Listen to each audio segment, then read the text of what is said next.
Здруженијето на пензионери од Македонска Каменица го одржа годишното собрание за преглед на активностите кои беа реализирани во текот на 2015 година. Го разгледуваме општиот дел на работењето и финансовиот дел на работењето за 2015 година.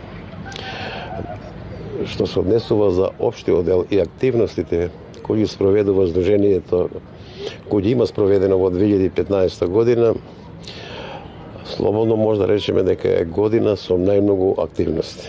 За успешна реализација на програмите и организација на манифестациите кои беа предвидени со годишната програма имаат голема помош и од страна на локалната самоуправа. Покрај активностите кои што со годишната програма се договорени помеѓу општина Македонска Каменица и Здруженијето на пензионери, разговаравме отворено и за некои други прашања кои што и проблеми кои што ги имаат Здруженијето на пензионери.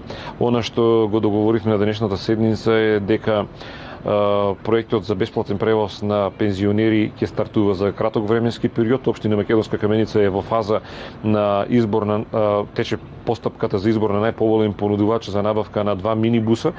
Општината и понатаму останува еден од главните покровители на ова здружение. Покрај тоа сите тековни активности кои што ги работиме заедно со Здруженијето на пензионери, се договоривме дека и оваа година заеднички ќе ги реализираме.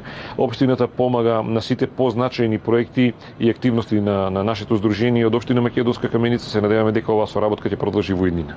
Како што кажа председателот на собранието е дека пензионерите од Каменица купуваат најевтини дрва за огрев во истокот, но веќе се размислува и за можностите околу сместување на пензионери во некои простории што се во општинска сопственост и нивна адаптација за оваа намена. Ова е едно од новите отворени прашања кое ќе биде од големо значење за Здруженијето од Каменица.